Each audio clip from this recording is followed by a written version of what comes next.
Gracias a Dios que Él nos ha bendecido, nos ha ayudado y si usted está vivo, dele gracias a Dios, porque esa es una oportunidad más. Mientras hay vida, hay esperanza. Nosotros estamos aquí en esta tierra, somos peregrinos, somos pasajeros. ¿Se recuerda cuando estudiamos las jornadas?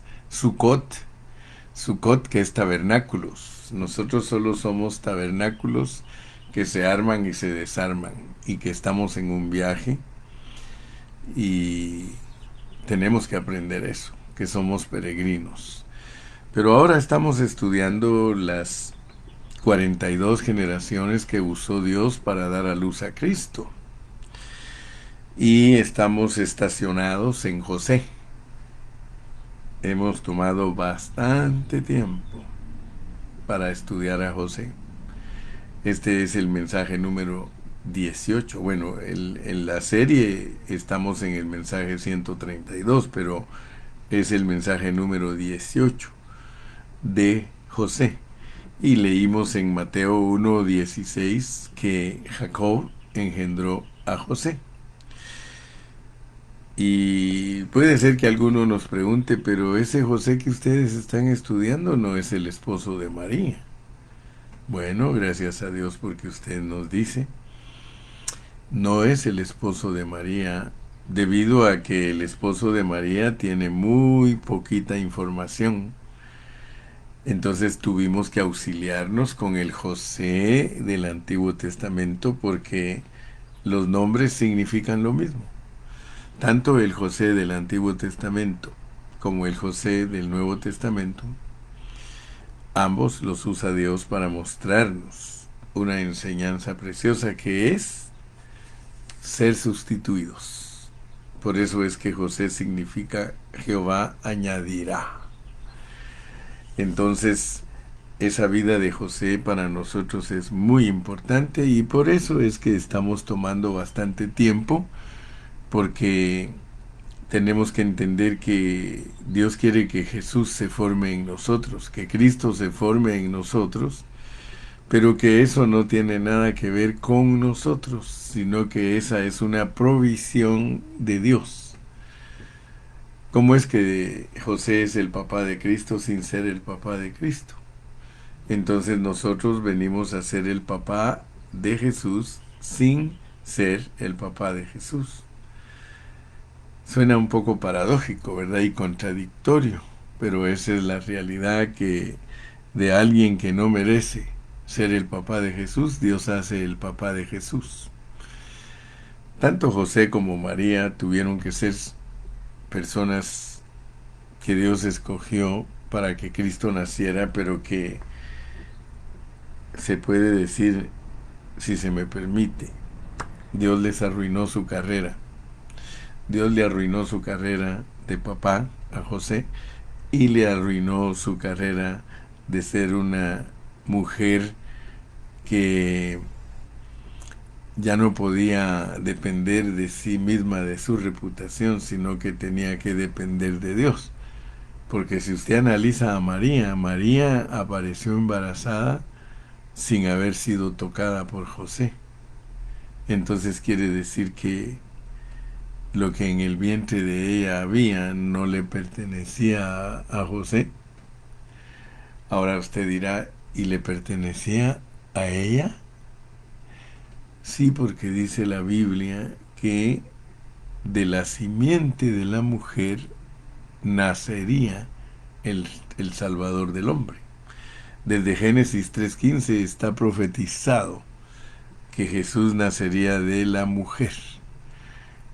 Para nosotros eso necesita mucha explicación, pero gracias a Dios que el Espíritu Santo lo pone muy claro y nos damos cuenta que María fue un vaso precioso utilizado por Dios, y ella sufrió vituperio al ser la madre de Jesús, porque ella no estaba todavía casada, sino que estaba desposada, comprometida con su varón, y ella apareció embarazada antes de que él la tocara. Entonces eso turbó a toda la aldea, turbó a todo el pueblo y dijeron, bueno, ¿y esto qué es?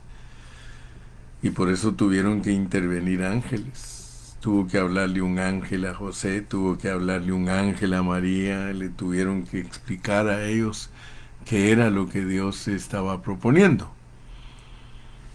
Ni moralmente ni espiritualmente se veía bien lo que le estaba pasando a María. Sin embargo, Dios no tiene problemas, porque lo que para Dios no es pecado, para el hombre es pecado. Por eso tenemos que pedirle a Dios mucha sabiduría para entender lo que estamos predicando, ¿verdad? Porque estamos ahorita entendiendo pues todas las características de José, porque José lo usó Dios para que nosotros entendamos lo que es Cristo. Él es un tipo perfecto de Cristo, José. Y por eso tenemos que continuar leyendo. Vamos a ir de nuevo a Génesis 40 para que estemos refrescando la palabra. Dice en Génesis 40, desde el versículo 1, dice, aconteció después de estas cosas, que el copero del rey de Egipto y el panadero delinquieron contra su señor el rey de Egipto. O sea que después de todas estas cosas, de que los hermanos de José no lo querían, lo vendieron, y después de que sucedieron todas esas cosas, dice que hubo una historia de un copero y un panadero que cometieron errores delante del rey. Entonces dice que el rey se enojó con ellos dos. Mire cómo dice el versículo 2. Y se enojó Faraón contra sus dos oficiales, contra el jefe de los coperos y contra el jefe de los panaderos, y los puso en prisión en la casa del capitán de la guardia, en la cárcel donde José estaba preso. Y el capitán de la guardia encargó de ellos a José, y él les servía, y estuvieron días en la prisión. Y ambos, el copero y el panadero del rey de Egipto, que estaban arrestados en la prisión, tuvieron un sueño, cada uno su propio sueño, en una misma noche, cada uno con su propio significado. Vino a ellos José por la mañana y los miró, y he aquí que estaban tristes. Y él preguntó a aquellos oficiales de Faraón que estaban con él en la prisión de la casa de su señor, diciendo, ¿por qué parecen hoy mal vuestros semblantes? Ellos le dijeron, hemos tenido un sueño, y no hay quien lo interprete. Entonces les dijo José, ¿no son de Dios las interpretaciones? Contádmelo ahora.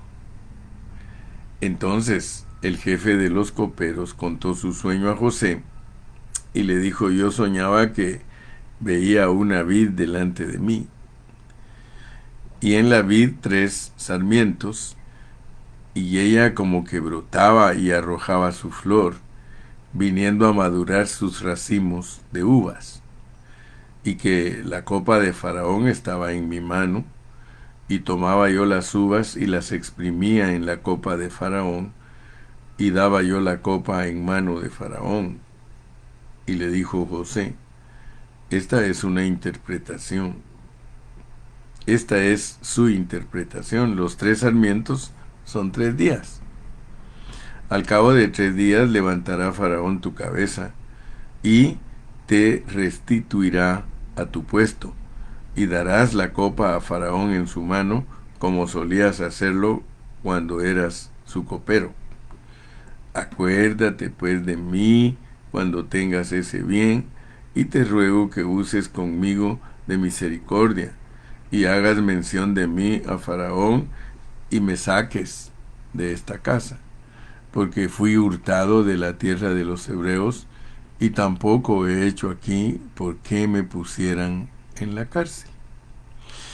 Viendo el jefe de los panaderos que había interpretado para bien, dijo a José, también yo soñé que veía 3 canastillos blancos sobre mi cabeza. En el canastillo más alto había de toda clase de manjares de pastelería para Faraón, y las aves las comían del canastillo de sobre mi cabeza. Entonces respondió José y dijo, esta es su interpretación. Los 3 canastillos, 3 días son.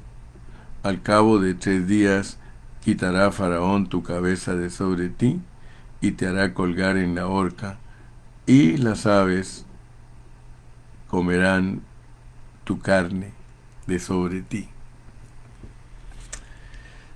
Para nosotros, el hecho de interpretar, porque fíjese que aquí usted ve a un José bien confiado, usted ve a un José muy valiente. Primero usted lo ve que él dice, ¿por qué ustedes están tristes? ¿Por qué su semblante está así malo? Y ellos dice que le dijeron, es que soñamos y no sabemos qué significa el sueño que hemos tenido. Y miren lo que les contesta él. Él les dice, ¿no son de Dios las interpretaciones? Quiere decir que los sueños que Dios le da a una persona tienen significado, pero no hay quien los interprete.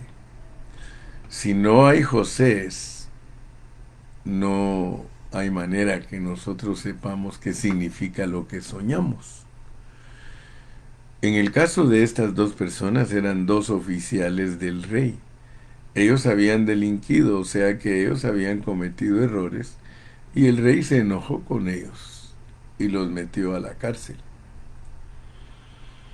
Pero todo esto que estaba pasando aquí era para que nosotros entendamos un arreglo divino.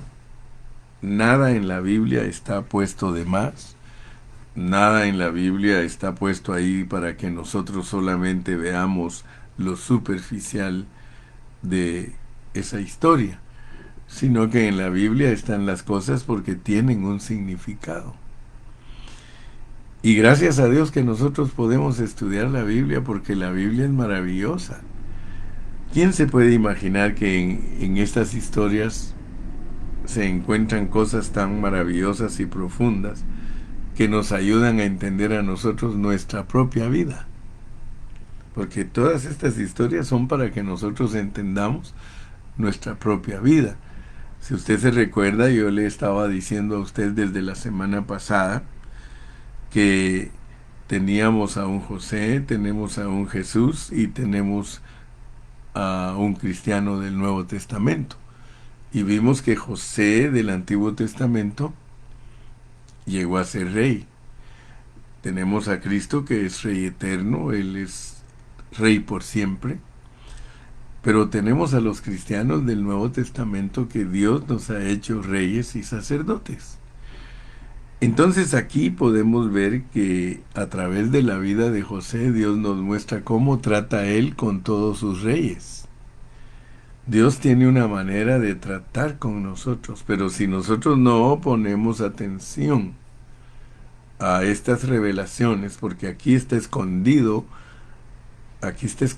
la revelación de Dios, aquí está escondido el plan y propósito eterno de Dios. Y Dios quiere que nosotros seamos diligentes. Dios nos quiere mostrar que cuando alguien sueña algo, especialmente cuando lo sueña 2 veces, nosotros tenemos que saber interpretarlo. Pero no necesariamente significa que nosotros le vamos a andar adivinando los sueños a todas las personas, ¿verdad? Sino que tiene una esencia esta enseñanza. Y la esencia es enseñarle el significado de sus sueños a los coperos y a los panaderos.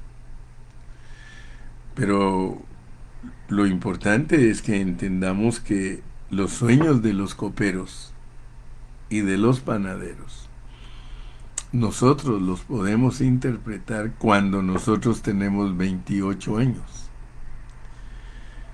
Y por eso fue que estuvimos hablando en el último mensaje de la importancia de entender lo que es la edad en nosotros los creyentes, pero que no necesariamente significa una edad física, sino una edad espiritual. Nuestra edad espiritual no es lo mismo que nuestra edad física. Nuestra edad espiritual refleja el crecimiento espiritual que nosotros tenemos. Por ejemplo, hay niños que nunca han ido al mundo, nacieron en la vida de la iglesia, y ellos conocen muchas cosas que la gente mundana que tiene muchos años de vida no entienden. Por ejemplo, nuestros hijos han ido con nosotros a la vida de la iglesia desde que están chiquitos. Desde que estaban pequeñitos, desde la sala cuna, nosotros los tenemos en la vida de la iglesia. Y ellos ahí han crecido en la sala cuna. Es más, cantos espirituales se les cantan desde que están en la sala cuna, figuritas de la Biblia se les enseñan a ellos. Ya cuando ellos llegan al kinder, ellos ya tienen una enseñanza de Dios.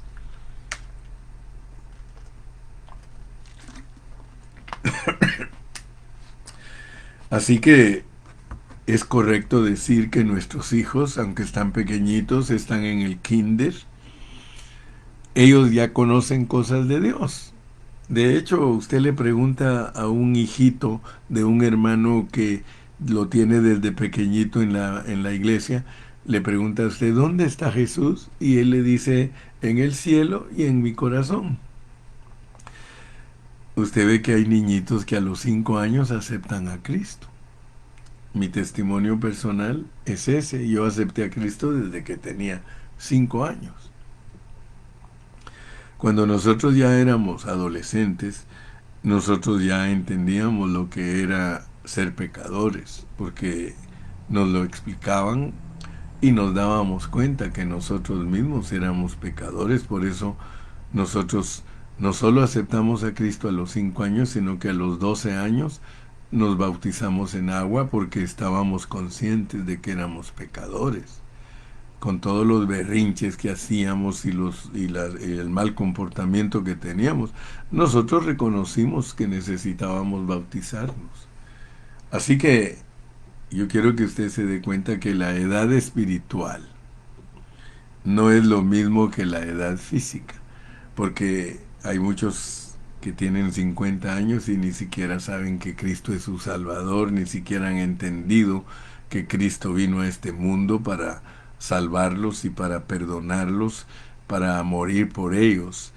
Entonces, la edad espiritual es muy importante entenderla, porque la edad espiritual es la experiencia espiritual que usted tiene de Dios.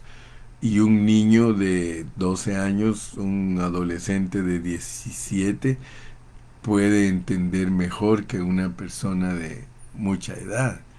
Entonces, esto lo explico para que no creamos que cuando se habla de 25 años, de 28 años, de 30 años, y enfocado a través del sacerdocio del Antiguo Testamento, nosotros creamos que para ser un sacerdote fiel ante Dios, usted tiene que tener la edad de 30 años físicamente.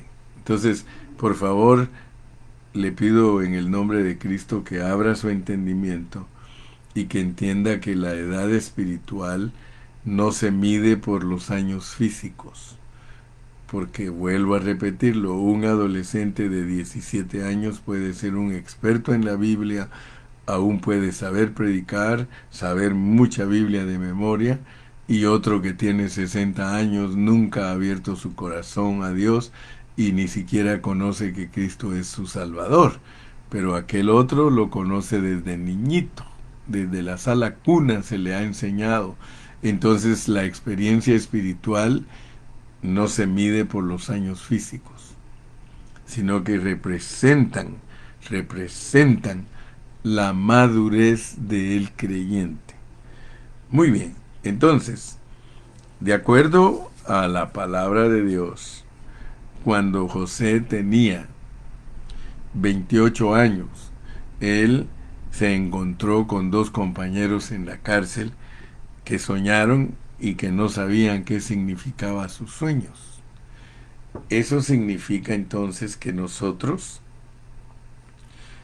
aunque seamos jovencitos, si hemos sido creados en la vida de la iglesia, nosotros le podemos interpretar los sueños a los compañeros que están presos juntamente con nosotros. ¿Qué significa que los compañeros están presos juntamente con nosotros? Es que estamos en una vida que es una cárcel. Esta vida es una cárcel para todos. Lo digo con propiedad. Algunos, al no entender la Biblia, lo toman como el infierno. Ya ve que si usted le pregunta a los testigos de Jehová, ellos le dicen a usted que el infierno es aquí y que el infierno es lo que estamos viviendo. Pero Dios no lo revela así. Dios no revela que nuestra vida es un infierno, no, pero sí revela que nuestra vida es una cárcel.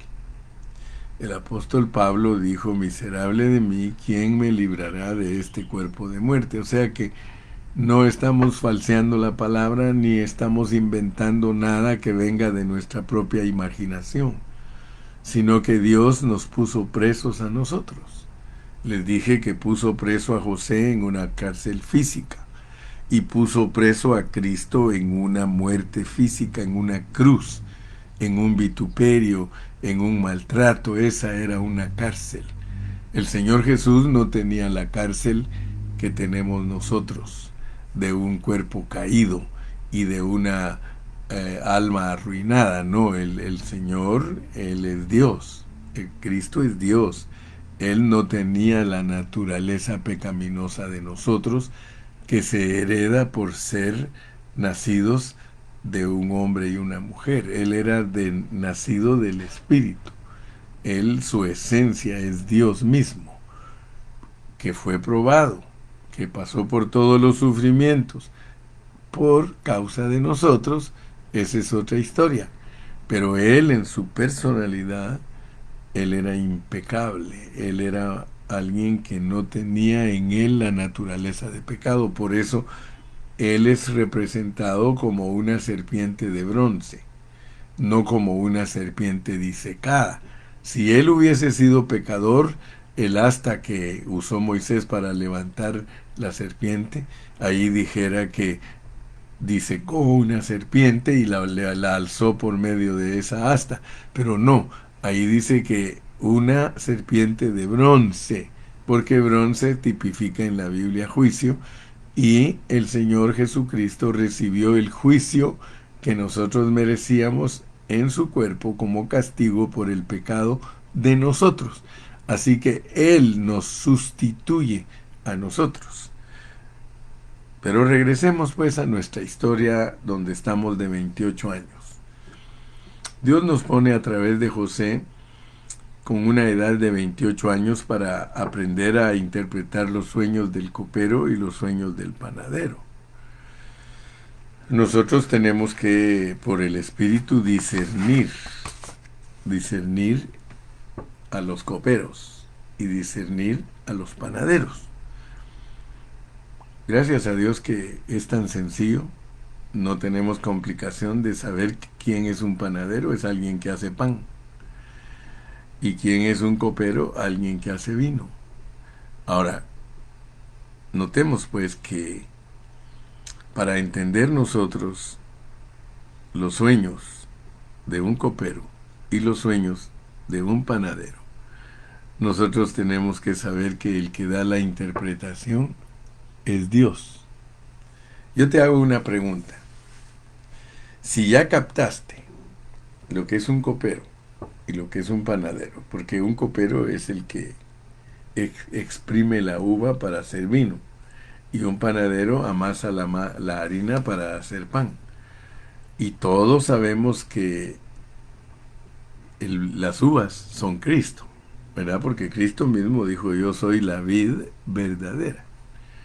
Quiere decir que si Cristo es la uva, si Cristo es las uvas, si Cristo es la vid verdadera, la planta, Él produce uvas. Entonces Cristo exprimido, que es llevarlo a la cruz, Él produce sangre.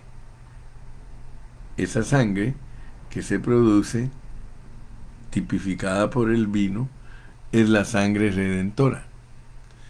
O sea que Él, como, como una uva, así como Él es presentado como una oliva, como una aceituna, que machacado sale aceite, también Él es presentado en la Biblia como uva, que machacada la uva es vino. Y todos sabemos que el vino en la Biblia representa la vida eterna. Se acabó el vino en la boda, quiere decir que había que hacer un milagro de convertir el agua en vino. O sea que el milagro que sucedió ahí en las bodas de Caná de Galilea debe de ser entendido bajo contexto, que es que Dios cambia la vida de nosotros, que es agua de muerte, la cambia por vino, que es vida eterna. Entonces, significa que si Cristo es el vino y Cristo es el pan, porque las dos cosas lo dice la Biblia, usted tiene que saber interpretar esos sueños. Usted tiene que saber qué es la predicación de un copero y qué es la predicación de un panadero. Un panadero le va a hablar a usted de Cristo como pan, y un copero le va a hablar a usted de Cristo como vino. Por eso cuando usted toma la Santa Cena, acuérdese de eso. Acuérdese que usted está recordando lo que hizo Cristo. O sea que Cristo es el pan de vida, Él es el que satisface. Y eso es muy importante entenderlo, porque lo que hubo en el tiempo de José fue una hambruna. Hubo hambre de pan. Usted sabe que José almacenó el trigo. O sea que el trigo es para molerlo y hacer pan. Se vuelve harina y eventualmente se vuelve pan. Entonces tenemos que entender lo que estaba sucediendo en el tiempo de José. En el tiempo de José, Dios produjo una insatisfacción en el mundo, porque la comida sirve para satisfacer.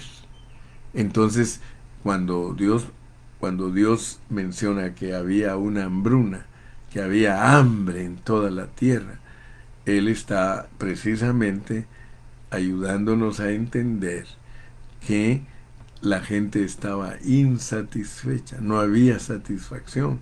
La comida sirve no solamente para que existamos, sino para satisfacernos. Usted sabe que estoy hablando verdad. Usted sabe que cuando uno no ha comido, uno puede morirse. Si uno no come, uno se muere.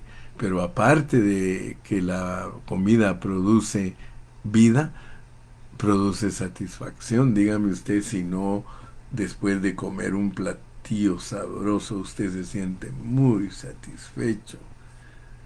¿No ve que cuando uno come hasta pide postre y dice: me falta un postrecito, algo dulcito? Dice, porque se comió un pedazo de carne sabrosísimo, una cecina, una carne asada, un, un steak, aleluya, algo bien preparado, y usted se puso muy satisfecho. No solamente produjo en usted la comida existencia, sino satisfacción. Y pues gracias a Dios, porque estamos metiéndonos poco a poco. Lo que sucedió entonces fue que José, a los 28 años, él podía interpretar lo que es copero y panadero. Entonces le debemos de dar gracias a Dios, porque si estamos madurando, nosotros podemos decir: si la edad de los sacerdotes era ser aprendices cuando tenían 25 y ejercer oficialmente el cargo de sacerdotes a los 30, entonces nosotros aquí estamos entendiendo cosas maravillosas. Estamos entendiendo que nosotros, aunque estamos presos, podemos interpretar. Aunque estamos presos, podemos interpretar. Eso significa algo precioso, que aunque tú tienes debilidades, aunque tú eres probado, porque eso es estar preso.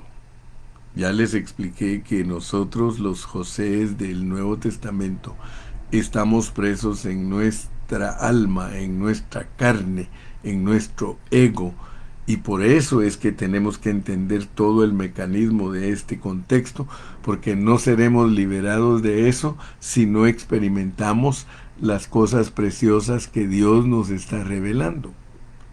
Tú tienes que experimentar el saber interpretar al copero y al panadero. Si tú logras entender bien lo que es interpretar al copero y al panadero, te van a ayudar a avanzar a los 30 años. Por eso mire cómo dice aquí: te ruego que uses conmigo de misericordia y hagas mención de mí a Faraón y me saques de esta casa. Pero ¿qué sucedió? Tú lo lees. Después de que él interpreta los sueños, al copero se le olvidó. Bueno, el panadero tenía razón, porque el panadero lo iban a colgar. Él ya no tenía que preocuparse de José, pero el otro quedó vivo.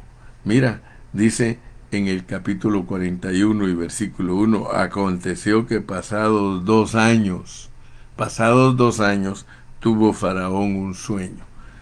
Entonces, por favor, quiero que te quede bien claro que si tú estás madurando, si tú verdaderamente estás experimentando a Cristo como un José que sabe discernir a los coperos y a los panaderos, ahora te van a subir de grado, te van a poner a interpretar los sueños de Faraón, te van a poner a interpretar los sueños del diablo. Fíjate que esto es muy importante, hermano, porque si tú no entiendes a tus hermanos coperos y panaderos, ¿cómo vas a entender al diablo? ¿Cómo vas a entender a Faraón? Porque aquí te van a poner a ti ahora ante un monstruo que tiene sueños.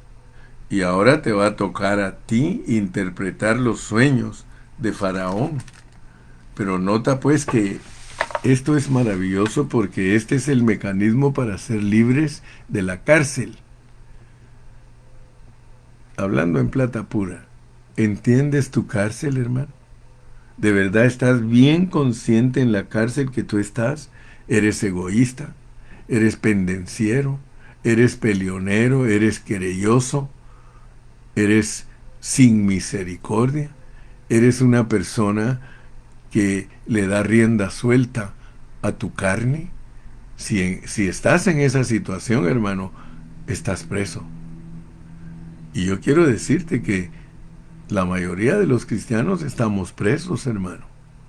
Unos estamos presos experimentando una clase de cárcel y otros estamos presos experimentando otra clase de cárcel.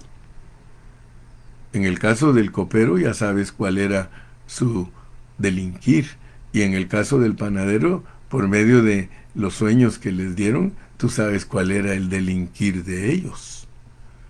Quiere decir, delinquir es no estar cumpliendo con el propósito que Dios te ha dado, porque si eres copero, Dios te ha dado un propósito, y si eres panadero, Dios te ha dado un propósito, pero si no lo cumples, si no cumples el propósito, tú vas a la cárcel.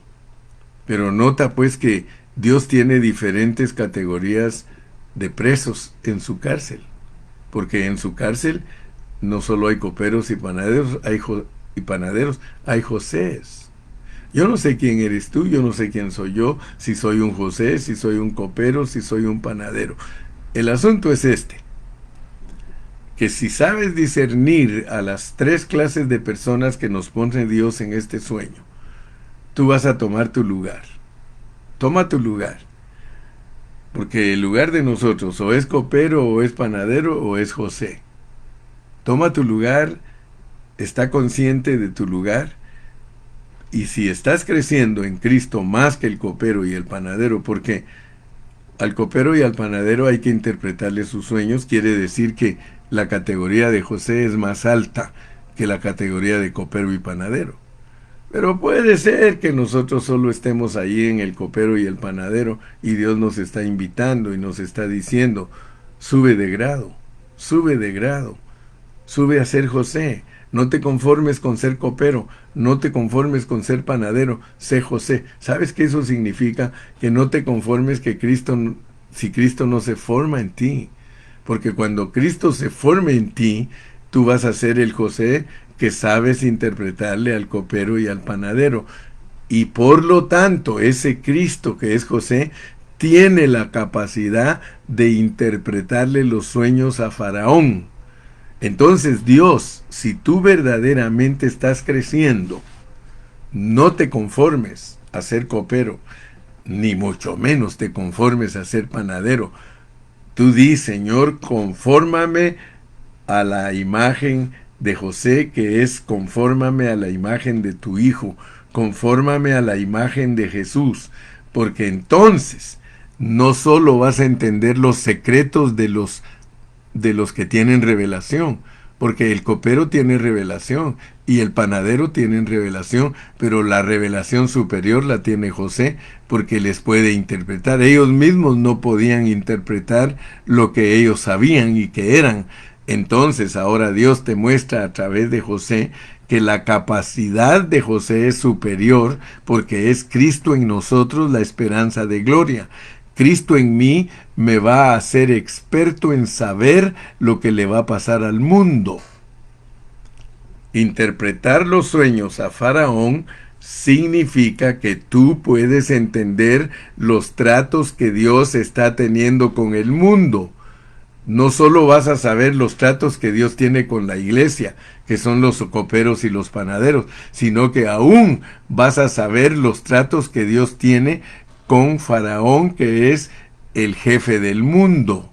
Satanás es el príncipe de este mundo. Hay un programa para el mundo, hay un programa para el diablo, hay un programa. Dios no trabaja sin programa.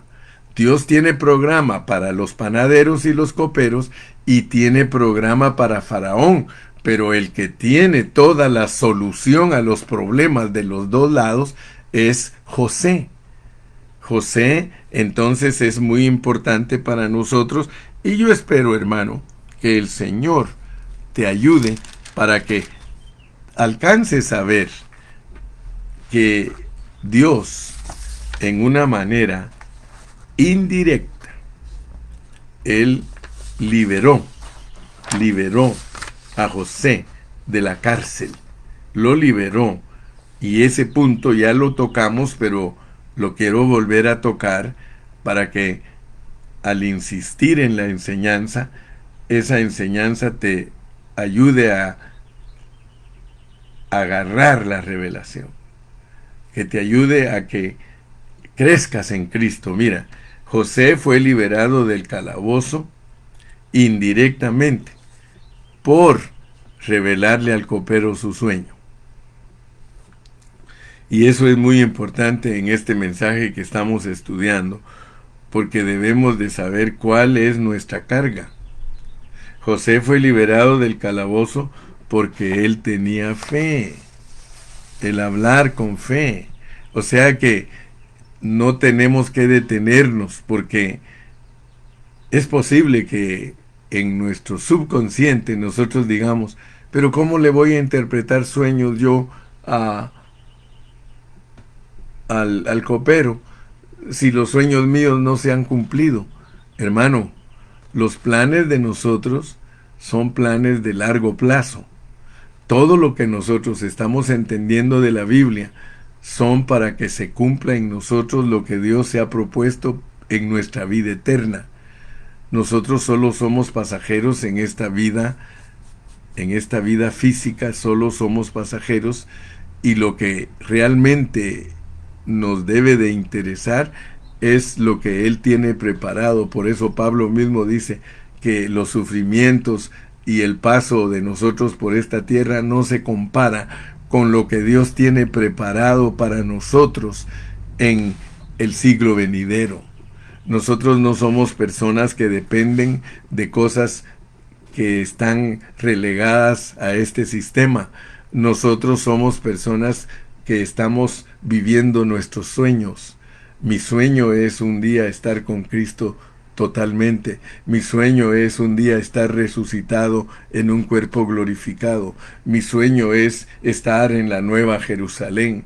Mi sueño es estar gobernando en el reino. Mi sueño, mire cuántos sueños tenemos, hermano. Y todos esos sueños son los que deben de gobernarnos. Los sueños de la palabra de Dios, lo que Dios te ha revelado, que tiene para ti. Dios tiene planes grandes para ti. No creas que Dios tiene algo escueto, algo chiquito, algo pequeño para ti. No, Dios tiene cosas inimaginables. Ni siquiera puedes entenderlo en tu mente finita de todo lo que Dios tiene preparado para ti. Y esto no es una ilusión. Estos son sueños revelados de que Dios tiene para nosotros unas cosas que son de largo alcance, hermano. Son eternas, son cosas que no son perecederas. Dios a nosotros nos ha enseñado a través de su palabra todas las bendiciones espirituales que tiene reservadas para nosotros. Bueno, se me acabó el tiempo. Yo espero que Dios te ayude a entender que sí podemos ser liberados de nuestra muerte. Sí podemos ser liberados del calabozo. ¿Cómo? Interpretando sueños. Interpretando sueños. Por ejemplo, tú ves que hay muchos cristianos que no entienden la Biblia. Ayúdales a interpretar sus sueños. Yo he encontrado hermanos que me dicen a mí, hermano Carrillo, yo no entendía tal y tal cosa, y ahora que usted me la explica, dice, yo la entiendo, ¿se da cuenta? Yo soy intérprete de sueños, porque muchas cosas en la Biblia muchos no las tienen claras, hermano. Especialmente que hay un montón de charlatanes tratando de interpretar sueños, hermano. Porque en este asunto de interpretar sueños, quiero que sepas, hay mucho charlatán haciéndose pasar como personas que sí saben interpretar los sueños, pero no lo saben interpretar, porque a la larga te dejan en confusión, te dejan en cosas que no sabes tú ni qué son. Pero cuando Dios te usa interpretando sueños, tú vas a entender entonces que estás siendo liberado de tu muerte. Yo le doy gracias a Dios porque yo en lo personal siento cada día que estoy siendo liberado de la cárcel, de una cárcel donde soberanamente vine a estar. Estoy siendo liberado y yo sé que mi Redentor vive, y yo sé que me levantará del polvo, y yo sé que me va a glorificar, y yo sé que soy su rey, confieso que soy su rey. Aleluya, bendito sea el nombre del Señor. Confiesa pues por fe. Confiesa por fe, y diga el pobre, rico soy. Y diga el débil, fuerte soy. Bendito sea el nombre de Jesús. Despídete. No te sientas mal soñando. Sueña. Y pídele a Dios que interpretes bien los sueños. Hasta mañana. Que Dios los guarde a todos. Saludos mis queridos hermanos. Hasta mañana. Hasta pronto.